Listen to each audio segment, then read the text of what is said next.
Welcome to ET with GOTB. We may have been in Canada, but we cannot miss a Barclays WSL roundup. Let's get into it. I'm Rachel. I'm Sophie. And this is Extra Time with Girls on the Ball.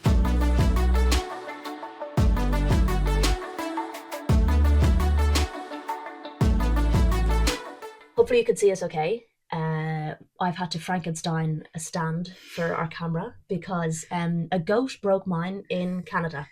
Yes, a goat. A giant goat mascot. 6 foot tall. Big, huge, 8 foot tall. Massive yoke. Stood on my stand and snapped it. So I've got a bit of one stand, a bit of another. It's propped up on something else. So hopefully you can actually see us and we're both in frame. Fingers crossed. And also apologies in advance. For my bunged up nose, I can hear it in my head and it sounds really annoying. So apologies. Yes, this weekend was slightly different for us because we were watching the WSL from our hotel room in Toronto very early in the morning. We were. It's quite useful over there. You get your football day over with by 11 o'clock in the afternoon. Yeah, in the morning. In the morning, or the afternoon. Sophie's still on Canada time. I'm on a weird time zone. I'm somewhere in the middle of the ocean. The Atlantic. Yes. But free to air as well. Just find it on regular Canadian sports TV. And yeah, a couple of screens out. I'm not going to say that we've seen every single game from start to finish this week, because I don't want to lie to you guys, and it might appear like we haven't, but we did manage to watch four, which I thought was pretty impressive, given we also had the NSL final to do and a flight back from Toronto to do. So we're still going to touch on them. We're still going to touch on how that's impacted the table, of course, and also going to look at the WSL2 results and how that has impacted their table as well. Do you feel you've seen enough to give us a player of the week and a team of the week? Yes. Okay. Do you have your team of the week ready to go? Somewhere, yes. Every time. And also don't forget Sophie's standout moment. Yes. Okay. I definitely have that one. I know what it's going to be. I've been thinking about because I'm pretty sure it's the same Probably one that I picked for up front. Same brain. Yes, so we'll look through all of that action. Before we get into that, this is your weekly reminder to make sure you're subscribed wherever you're watching or wherever you're listening to this podcast. Also make sure that you're following us across all of our socials. We are at Girls on the Ball on everything, and we're also on Substack as well, which is well worth a follow. It's another outlet for us to put stuff out, which we are doing our very best to do. Okay, are you ready to get into this? I'll do the results first, in case you're living under a rock, because it was a pretty spicy weekend. We had the Manchester Derby, we had the North London Derby, and I think this weekend delivered some upsets as well. Manchester City 3, Manchester United 0, Kanak, Shaw and Hemp scoring there. Aston Villa 1, London City Lionesses 3, Hansen, Kumagai with the brace and Goodwin. Brighton 4, Leicester 1, Haley and Pom, Ollis Laggers, Seika and O'Brien with the goals there. Liverpool 1, Chelsea 1, Olsen and Thompson scoring. West Ham 3, Everton 1, Denton, Tiziak, Martinez and Snois with the goals. And Spurs 0, Arsenal 0. Saved the kind of least interesting game to the end of the weekend. Well, it was actually interesting. Was they it? got the Did score. you really enjoy that? Well, yeah, no, I thought, we'll go through it. Okay. Tottenham played pretty well. Okay. Right, it does mean that the table looks like this. Manchester City retain their top spot this week. They are on 24 points with a 3-point gap to Chelsea, who are in second on 21. Manchester United have hung on to third spot on 17 points as Arsenal couldn't capitalise on their loss to overtake. So Arsenal are on fourth spot on 16 points, the same as Spurs, but with a better goal difference. With West Ham picking up their first win, they have managed to leapfrog Liverpool, who are propping up the table on 2 points behind the Hammers. So quite a few big talking points this weekend. The table is kind of dividing into sort of 2.5, 3. It's starting to split from about 6 up. Yeah. Because London City are on 15, aren't they? Yeah. So they're not that far behind Spurs and Arsenal. And then you've got a little gap to above that as well. So it's mad how quickly it can change. Yeah, literally in the space of 7 days or two match days. Because we were literally talking about how everyone was within a result of the team above them, or a win of the team above them, and everyone was in touching distance, and now it's just slowly started. But I guess just as it's changed quite quickly, it can change back again. So football. You never really know. Yeah, right. So we had a very nice Saturday morning waking up to watch Manchester City versus Manchester United, and this game delivered for Manchester City. We do have to factor in, of course, Manchester United had a big Champions League game midweek where they beat PSG, which was a huge result for them, playing at Old Trafford. The Mary Earps derby, she was back. Hopefully that whole saga now is done and dusted, and she won't have to keep being brought up at pressers and whatnot. But big win for Manchester United there after a disappointing week the previous week, and then they followed up with a disappointing display. Yeah, I think I wrote in my match report that, you know, this was probably the first week when you looked at the calendar where you thought that this was really going to test this Manchester United squad. And we talked before the season about how, you know, they hadn't recruited properly, which they hadn't. They don't have like a lot of strength and depth. They haven't planned for being in 4 competitions. I know they're currently only playing 2 of them, but, you know, when you have to play every 3 days, or, you know, it gets a lot harder. It's a lot harder on the body. And you're thinking about a lot of those players have come from a summer where they've played a lot of football. They didn't have a lot of breaks, so the loading gets a lot. And I think nothing to take away from City at all. I thought they were brilliant, but they looked tired. They looked really fatigued, and even the players who were fresh in, they just couldn't get going. And I think that's like both the loading in terms of playing so often, so regularly with not much squad depth, but also the fact that the emotions of Wednesday night at Old Trafford, getting that win against a team you weren't expected to beat, kind of the high of that does take it out for you as well. So it's that mental kind of thing.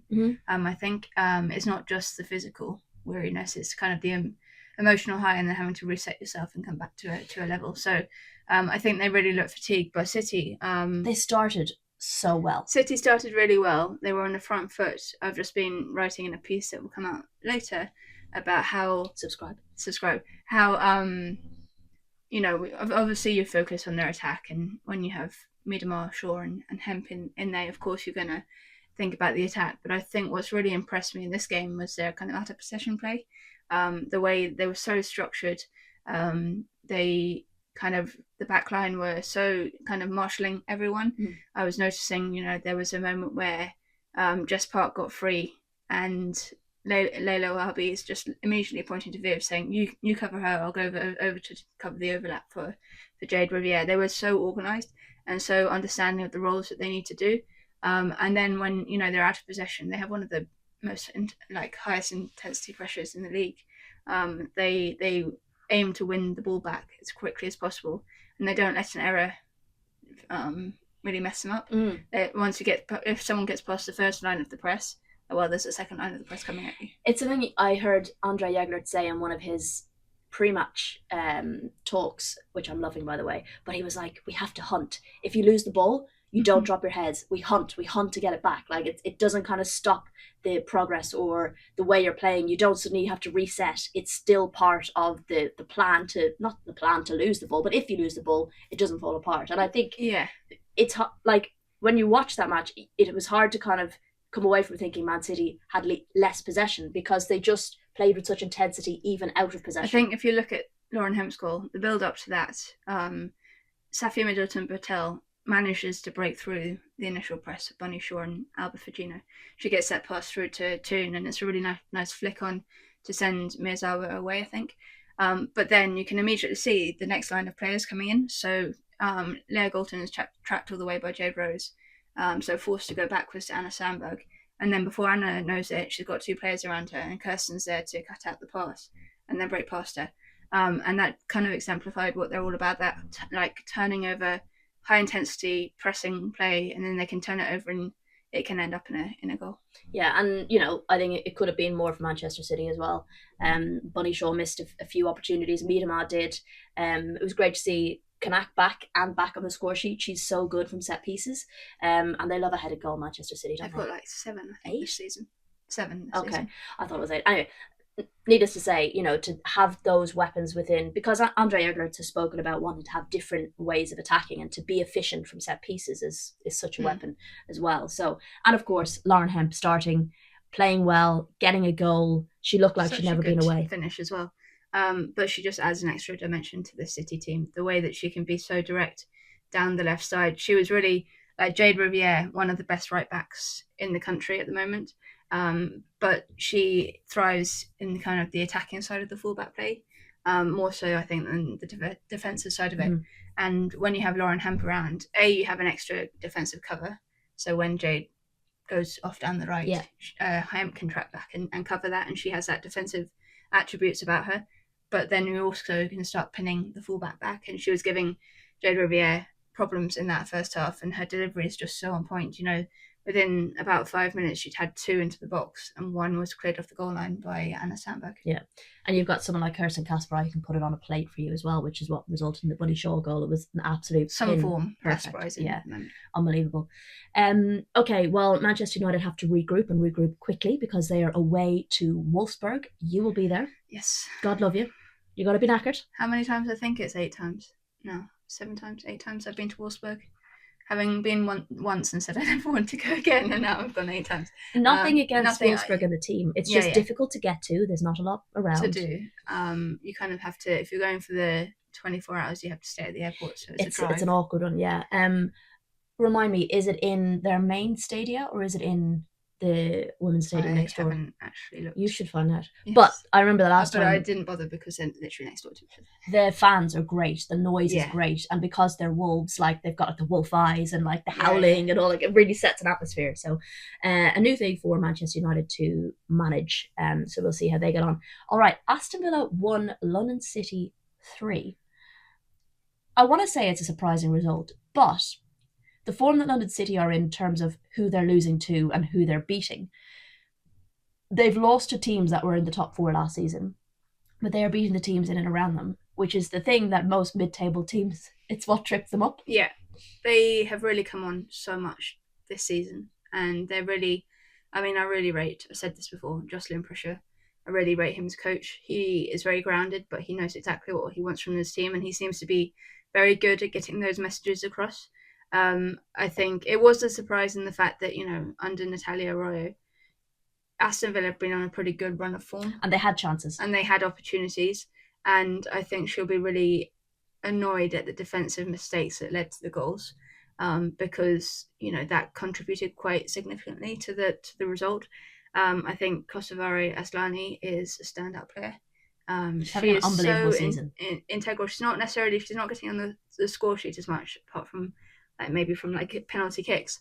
But she is so influential. She sits just in behind Isabel Goodwin in the 10, and she really pulls the strings from those areas. And her set piece deliveries are second to none. And she's one of the older ones of the group. I think she's 36, but she's not showing her age at the moment. She's leading by example, and that's what a team like that needs, who are having their first year in the top division. They need leaders, and someone like her, someone like Saki Kumagai, they are so experienced, they know what they're doing, and they can lead the young ones through this.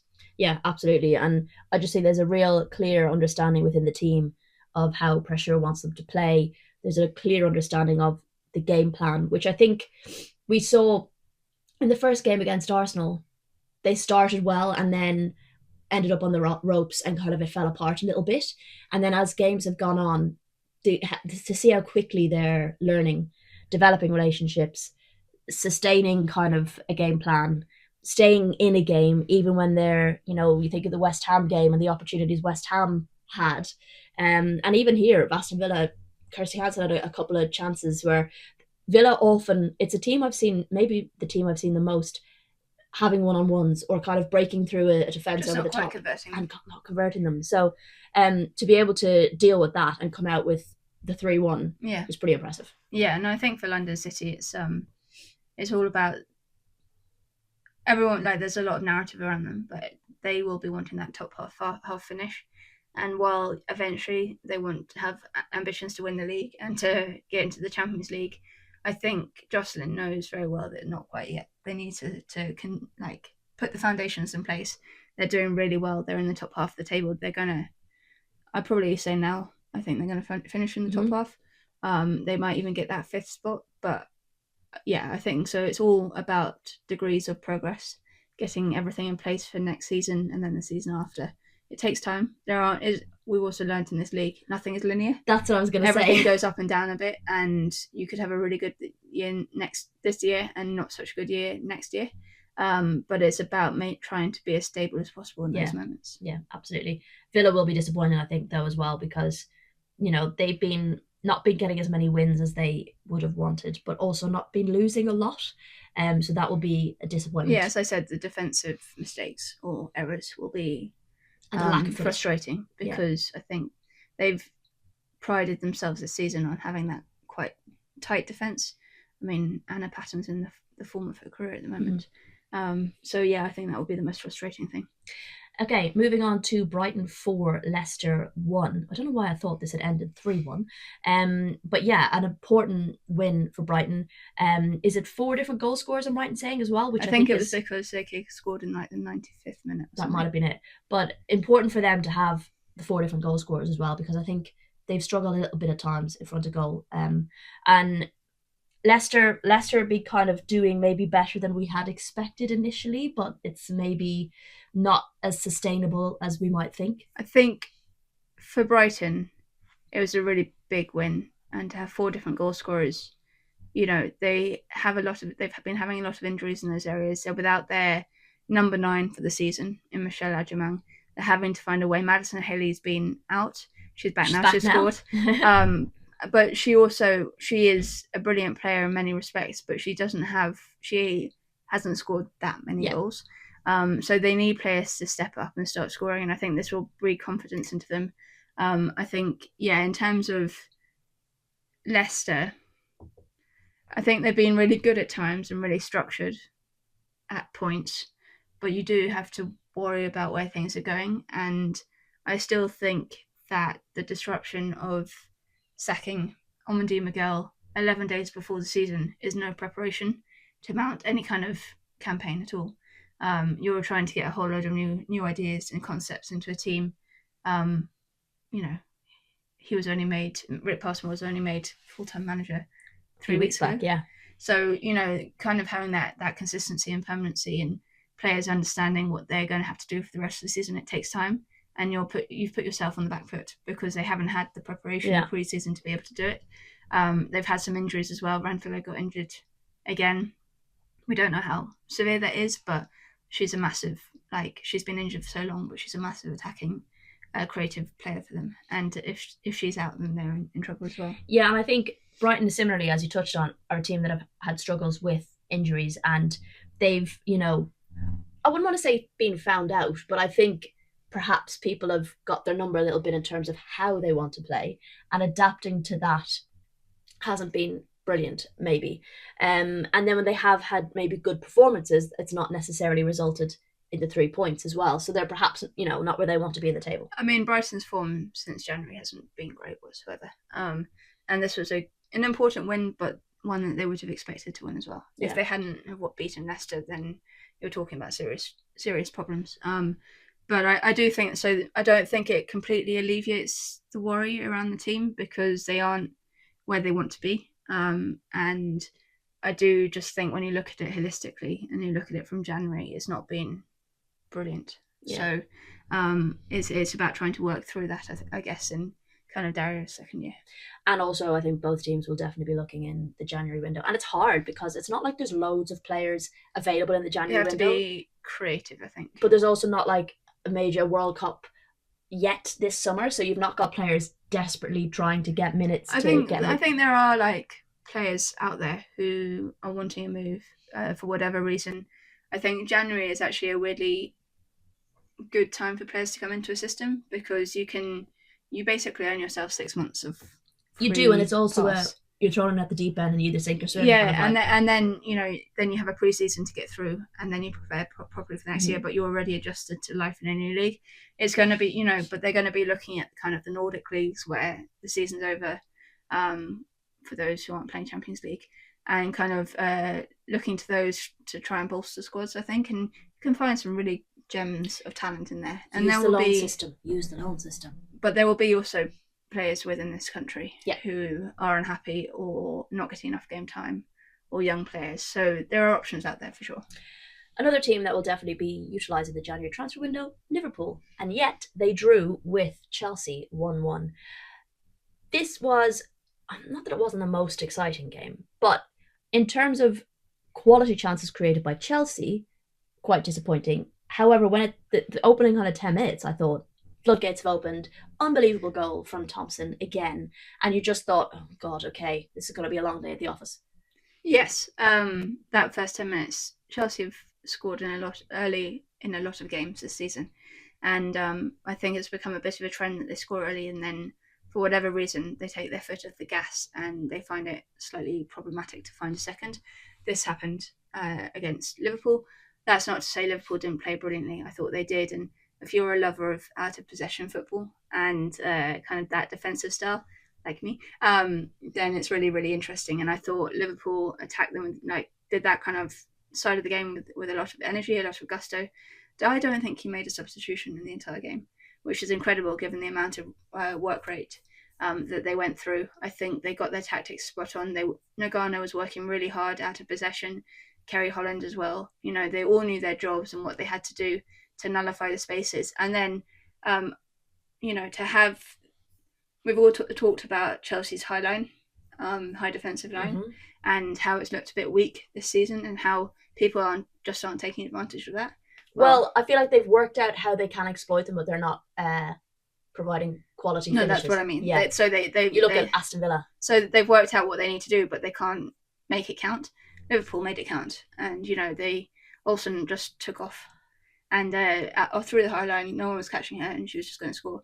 And they maybe would have looked to do that a few more times, I think. But that is Chelsea's weakness. And if you know that, you need to be clinical when you hit it. But I wish they were. But I think her confidence, though, is that 3-3? 3-3 for her. Deadline day transfer. Yeah, and I think it was against Spurs was her first start. Yes. So, to kind of be delivering when the team really needs you and not kind of, wilting under that pressure is super impressive. I mean, they don't currently have another out-and-out striker. Mia Enderby can play there. Leanne Kin is still coming back to fitness. Mia, I think, is better when she's playing off the left or the right. So that she can run down the wings. I think that's her best position. So for them to have this, out and out striker who can score and isn't, I think it took her maybe a few weeks just to settle into the league. Any deadline day transfer signing, it will take you a few weeks because you don't have pre-season to adjust to the team. Yeah. But she's certainly, proving herself.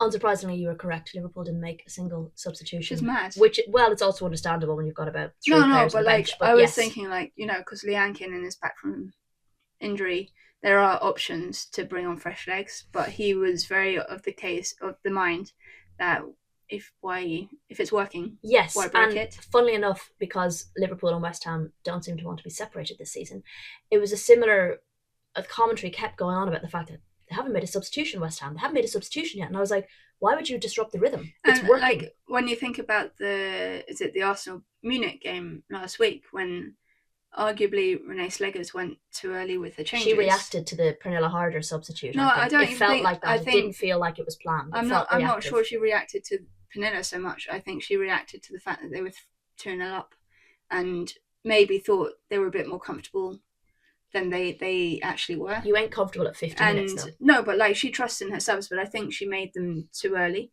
Whereas I think, there's arguments for it. When it works brilliantly. It didn't in her case that time round. But I think it's just two different approaches to the way that you manage a football team. It felt reactive to me. But Chelsea will understandably be very disappointed because that is now 2 draws back-to-back, which is very unusual for them. It is, however, a record 34 games unbeaten, which I feel like the Barclays WSL account was more interested in celebrating than Chelsea were because they were so frustrated to have drawn with Liverpool. And I felt like, I don't know, the Barclays admin was waiting for the final whistle to just post it. It's feels weird coming from them. It just doesn't feel like that's their remit. It should be Chelsea's remit. But I think it's also yes, it's a brilliant record to have. Don't get me wrong, and it should be celebrated. But I think when you understand the context of the game and the fact that they didn't beat Liverpool, maybe just understanding but it just seems to be because it attracted some comments. They do it every fucking week, and it just feels weird coming from the league account as opposed to Chelsea doing it. Yeah, but we also don't need to do it every week. Apparently, we do. As soon as the full-time whistle. I mean, now the record's been broken, we're done, surely. No, because it's now a new record. Okay, every time it's a new record. Yeah. It's a bit like that, what's the pole vaulter? Oh my god, yeah, that guy who can definitely jump way higher, but only goes up like an inch every time because So he he can wins get his money bonus. every time he breaks the world record. It's a bit like that. Okay, we can't speak about Liverpool without speaking about West Ham. And I did point this out on Upfront, but West Ham scored their opening goal on the 32nd minute, and Liverpool scored on the 33rd. Those two. And I was just like, guys, can you just like stop following each other around? Like, leave each other alone. Now, West Ham did go on to win that game, their first win of the season, their first 3 points. Absolutely deserved that win. The most complete performance across 90 minutes that I've seen from West Ham this season. And they could have and should have scored more. And I know we've talked a lot about their front line, but it was 2 defenders who got them 2-0 up in the first half. Yeah, so Anouk Denton is in some form at the moment, just earned herself another England call. Actually her first like official England call, because she was brought into the camp halfway through last time. But I think she's in some form and she's been brilliant. I think this was coming for West Ham. We've said it again and again, you know, the performances have been there in bits.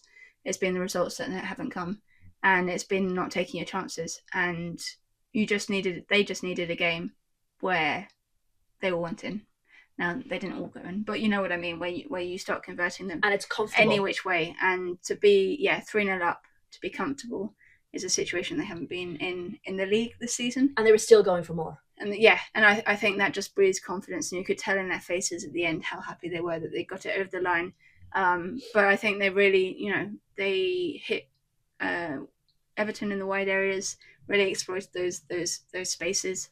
But they did it with such intensity, and this team played together a lot. There is rarely changes within the starting 11, so they know each other very well. They know each other's strengths, and they have a very distinct style of play in terms of like the 2 midfielders engaging in the press to support the front players. And it doesn't always work, but on games like this, they just needed to get over the line. And we've always said you just need those first 3 points. Yeah, and we have talked consistently about Ueki, Asai, Martinez not scoring the chances that were being created, how West Ham have been creating chances, not putting enough on target, not putting enough in the back of the net.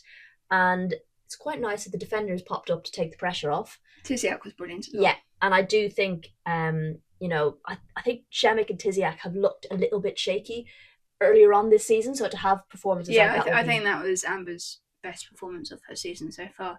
She was, not only did she get on the score sheet, but the way that she was marshalling the defence, and she got some good early blocks in the box and stuff like that, and that will give her a lot of confidence, I think, going forward. Conversely, for Everton, I think they've really struggled with consistency this season, and not just from a performance perspective, but from a squad perspective. They've had players with knocks nearly every week. There's a change to the back line. Nearly every week, someone from the front line is injured, and it felt like Kelly Gago's finally back, and they look a different team with her, and then now she's picked up a hamstring tweak, and she was out of the squad, and there just doesn't seem to be any consistency in creating just like a unit. And it must be frustrating, because we have seen flashes of some really lovely football when it works. You only have to go back a week for that game against Manchester City, where they took them so close and could and probably should have scored too, and at least drawn the game. They've got those flashes there, but I think for me it is about the injury, and that's not necessarily an excuse, but it's a problem when you're losing so many players. And I'm pretty sure Maz was out with an ankle problem. See the size of her ankle? It was, it's like a balloon. It was like another thing on top of her ankle. Maz Pacheco was out. Elise Stanovic was out.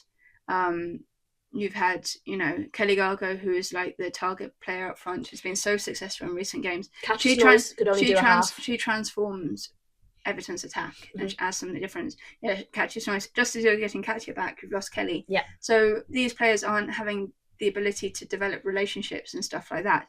So that is the big problem, I think, is the lack of consistency. I think, yes, there'll be judgments made of Brian Sorensen and the way that he plays football, but I personally don't think you can really necessarily judge until he's given a whole squad of players, a fit squad. Not every squad is fully fit. No, but yes, I know what you mean. Less than having 8 players out. It's just it unfortunately doesn't get easier. I'm pretty sure their next 3 WSL matches, there are of course international breaks, League Cup breaks, there's Christmas break, but they've got 3 weeks now. Chelsea, Arsenal and Man City are their next 3 WSL games. So, but actually, free hits. I think, yeah, and I think they... You say that though, but if you get 3 No, but losses in a like row, I'm people pretty are going to sure, be... like Brian Sorensen has said in pre-match before, you know, the kind of pressure comes off those games in a way, because it's these games against West Ham or Aston Villa. They're the ones we talked about earlier in this pod, that you kind of have to win in those areas. When you're Everton and you're going to play Manchester City or Chelsea, yes, you think you can win the game. No player goes into a game not thinking that they can win it. But there is kind of like an easing of the pressure. There's less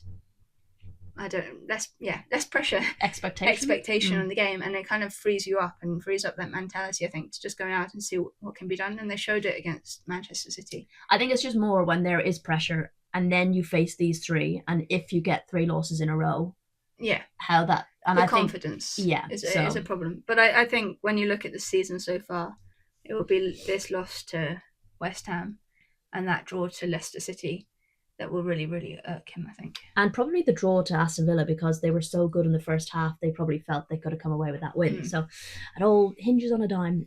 Okay, a game you enjoyed and I enjoyed maybe less was Spurs Arsenal, and I think I enjoyed it less because I just couldn't come up with new things to say. It just felt a bit like Groundhog Day. And Arsenal, yeah. What I said about this game on Up Front, which you could also go and listen to after you finish listening to this podcast, of course, was that it was 2 teams, one that it felt like had really bought into, really understood, and really trusted the game plan, versus another team that didn't have the same confidence in the execution of their game plan. Do you know that kind of way? And I think that's what gave Spurs that kind of diligent edge, was they were like, we can get something out of this because we believe in the way we've been told to play, whereas Arsenal are like, we're going to go and do the same thing again, and it didn't work. Yeah, I agree. I think it's about confidence, full stop, though. I think when you look at the seasons both are having, and kind of the stuttering nature of Arsenal's form in the last 2 months, it's really weird because they kicked off the season really brightly with that kind of the win against West Ham, the win against London City. They were scoring goals, they were finding their form, they had options off the bench that were working, and then you just kind of hit that first maybe international break, and everything just went a bit like off the radar a little bit. I don't really know the reasons for Arsenal's creativity. I think it's multiple. Reasons. Yeah, I think they are clearly exhausted. You can see that. A lot of those players have played a lot of minutes. They have injuries, big injuries in that squad at the moment to key players. So Kim Little, Leah Williamson, I think you're really seeing how Arsenal kind of build but that a itself team is around. a problem if you're that reliant on 2 players. But they've had other injuries, you know. Then you bring in Katie Reid, who is basically a mini Leah Williamson, and she goes and gets injured, and not her fault, by the way, but you know, it just happens. So there are problems there. I think Chloe Kelly's been carrying a knee problem since the start of the season. That's why she's having such weird minutes. Well, apparently she's fully fit now. Yeah, but she's fit enough to be in a squad. She's not fit enough to play 90 minutes, I don't think. But that's probably because she's not being played a lot. No, I think go and read Tim Stillman as well, because I think it's about loading. And I think so. Tim was saying on X Twitter today about how it's not just about Chloe Kelly, it's about also the loading that Beth is being put under. Olivia Smith isn't fully fit. They're all fit enough to be in the playing squad and play, but to kind of play 90 minutes after 90 minutes. Those nuances are important, because I find with Arsenal fans that after every result, it's because X player didn't start or because X player wasn't brought on soon enough.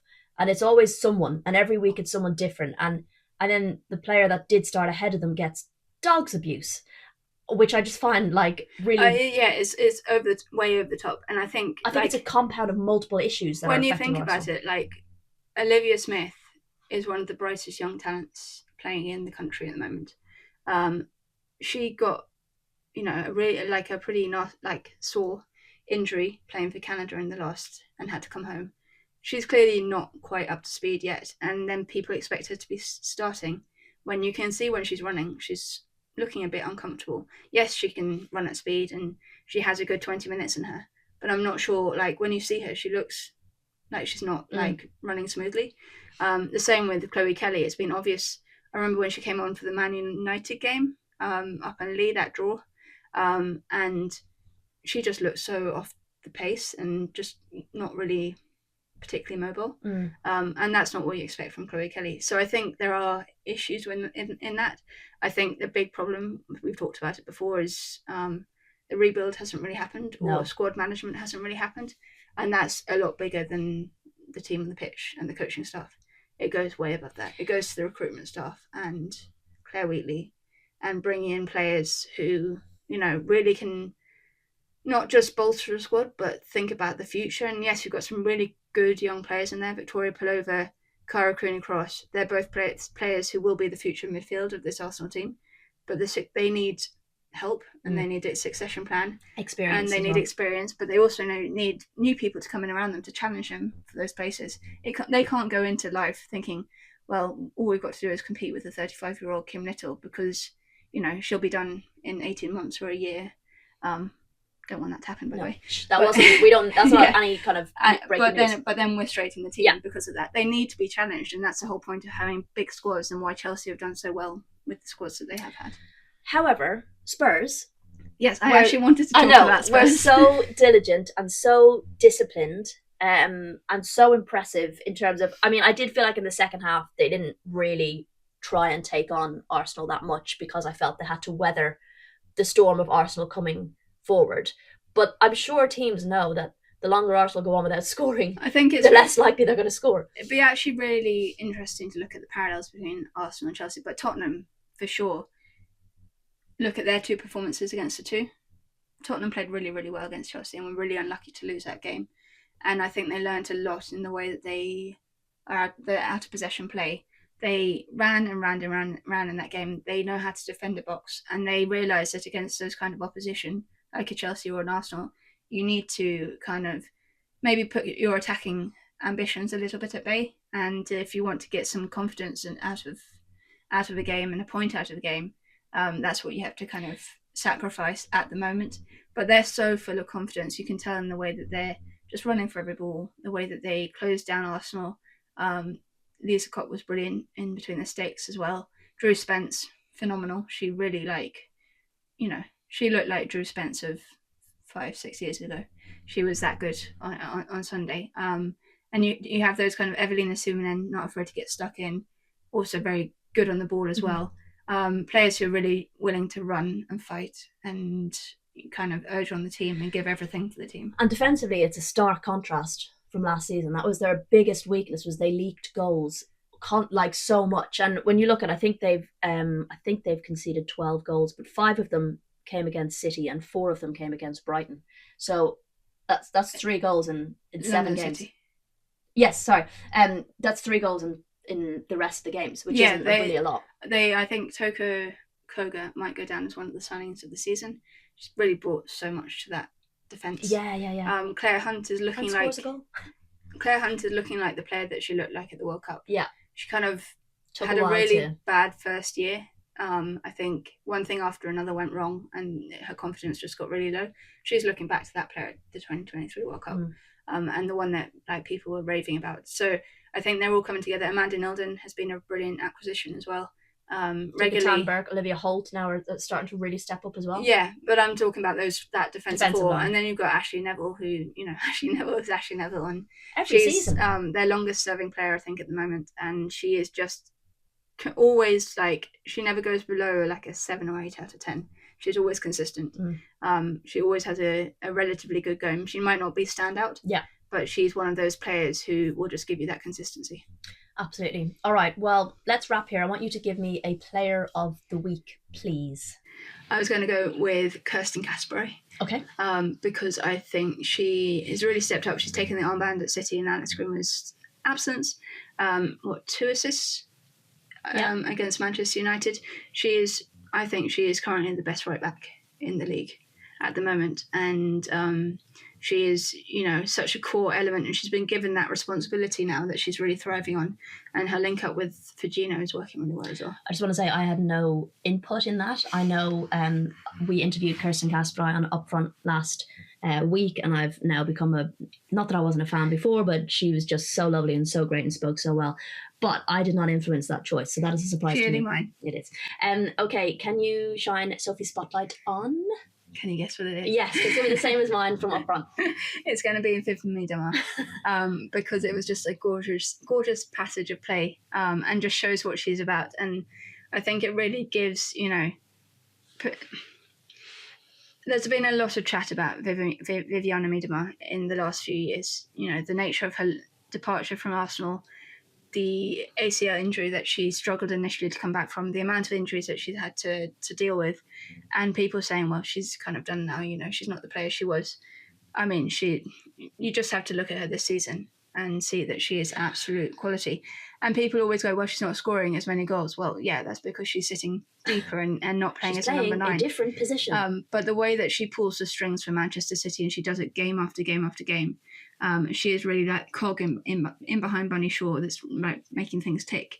And this passage of play where she slide tackles Giulia Zigiotti, wins the ball perfectly, gets straight up and just plays it instinctively along the ground, cutting through pass for Bunny Shaw to run onto. And Bunny, you have to be finishing that because that was a pass that was worthy of any goal. It would have got goal of the month, I think. Yeah. I agree. And I remember people saying, well, just how are Bunny Shaw and Miedema going to work together like that? When they're fit, they are the two best strikers, out and out in the league. Duo. And now that they're linking up, and you've got Miedema, who can drop deep and loves to link the play and enjoys that role as much as she does being in, I think, if not more than being at leading the line. I think, you've got a real piece of magic going on. Talk me through your team of the week, please. So I got Nadozi in goal. She made some really good stops against Leicester. Kasparay, right back. Koga, centre back. Tiziat, centre back. Anouk Denton. Nagano in the middle again. Drew Spence, Viv Miedema. And then I've got Kiko Seiko on the right. Kosvara Eslani. I know she plays deeper for London City, but we know that. You don't need to tell us. And Lauren Hemp. Okay, lovely. Lauren Hemp playing the 9, is she? Or is she playing? No, she's playing on the left. Okay. Aslani's playing the 9. And I know she's deeper, but she can't play the 9. Love that. Okay, do let us know who you would have in your team of the week this week. Okay, let's quickly run through WSL 2 because I feel like we've been chatting for ages. We have. Southampton 1, Durham 1, Sheffield United 0, Nottingham Forest 0, Birmingham 5, Portsmouth 2, Charlton 2, Bristol City 0, Ipswich Town 1, Crystal Palace 2, Newcastle 3, Sunderland 1. So it means the table looks like this. Charlton sitting top on 23 points. Birmingham City Incredible run. I know. Birmingham City are now in second on 19 points. Bristol City are in third on 16 points, with Newcastle and Nottingham on 13 points in fourth and fifth, respectively. Ipswich are still propping up the table on 4 points, with Portsmouth, Sunderland and Durham above on 9 points. Just 4 points off fourth. So still pretty tight in the middle. Very tight, yeah. How very WSL2 of you. Okay, any other business? Champions League returns this week. Arsenal take on Real Madrid. I think Real Madrid are unbeaten thus far in the Champions League, whereas Arsenal are in 11th. Only just so. They required a 90-plus minute goal, I think, from Caroline Weir last week to... That was still a lot better than Arsenal are doing. So, that'll be a tough game for them. I think Manchester United take on Wolfsburg. You will be at that. I will be at the Arsenal game. And then we will both be at Chelsea versus Barcelona take 19. I don't know how many times these guys have played each other. I feel like they're in Chelsea's nightmares. I'm worried about Chelsea. I'm worried about Chelsea. Off the back of 2 draws. Yeah. And BBC were discussing this on their pod and in an article about, what's the issue. And it's weird to be like, what's going wrong with Chelsea when they're second and they're unbeaten. But they touched on the fact there's been so many changes to the squad in terms of the starting 11 and that kind of thing. It's the most of any squad, and whether that's been a bit disruptive. Yeah, I think she doesn't quite know her starting lineup yet. For sure, start her best 11. I think it's a case of trying to keep everyone happy, and sometimes you just have to accept that you can't do that. And it's a problem. It's a nice problem to have, I guess, in terms of having so many players at your disposal. But you are in team sports always going to let people down, and you have to be okay with that. I think they've played well at times. So like St. Paul's, and I think the players that came in did really, really well. Mm-hmm. I'm surprised for example, that Maika Hamano can't get game time at the minute. I wonder if there's an injury problem there, but she's just not getting on the field. And you think when you're talking about like trying to be creative and attacking, to not even give her an opportunity at the moment is interesting, I think, because she started the season really well against City. Well, this will be an interesting round of games, that's for sure. We also had the announcement of the Lionesses squad for the upcoming games against China and Ghana. The big news is that Freya Godfrey has been called up. Go and check out her. Was it against Tottenham, that goal? Was yes, unbelievable. I'm still thinking about that goal. And Nuke Denton, as you said, remains, while Lauren Hemp, Grace Clinton and Jess Park are all back in from injury. Aljamain Greenwood, Hampton and Williamson are out with injury, and Jess Carter has been given time to rest, and LJ is continuing her rehab because she hasn't had many minutes yet, and that's understandable to try and just protect her. Yes, I think it's I mean, again, Serena proving those wrong who say that she doesn't rotate. She's giving a lot of opportunities to a lot of new players, and yes, some of it's injury focused, but I think, you know, Lucia Kendall came in the last game and absolutely performed to Toxos, and probably now has earned herself a place in the squad regularly. You know, these games are for this reason. You bring in young players, and yes, an England squad without the likes of like Leah Williamson, Alex Greenwood at the back, Jess Carter, you're going, oh, that's a lot of experience there. But actually, there is plenty of experience in the wings as well. Everyone's been going on about Letitia starting. Well, now she's got the prime opportunity. Lotte Woodman-Moy has a real good opportunity as well. She's been playing pretty well for Arsenal. You know, Esme Morgan is performing brilliantly and I think the problem for Esme and to some degree Jess Carter is because they're playing in the NWSL, people don't see them every week. So they kind of forget that they're actually really, really experienced players. Yeah. And they're in good form at the moment. So Esme coming in, she, you know, we saw how she performed against, was it Italy at the Euros? She is quality and she's really come on in the last year. Yeah, absolutely. Okay, and finally, we won't be doing an NSL pod, Northern Super League pod, on Extra Time with Girls on the Ball because we're going to be doing it for Upfront. I've been roped in. So we brought Sophie in. We kind of documented our time over in Toronto, and that will be out on Upfront's feed hopefully later this week. So don't miss out on that as well because it was a really enjoyable couple of days, and we got to speak to some absolute legends in Canadian soccer, as they say. All right, I think that's it. Is that everything? Again, make sure you're subscribed and following so you don't miss any future episodes. Otherwise, we'll chat to you all very soon.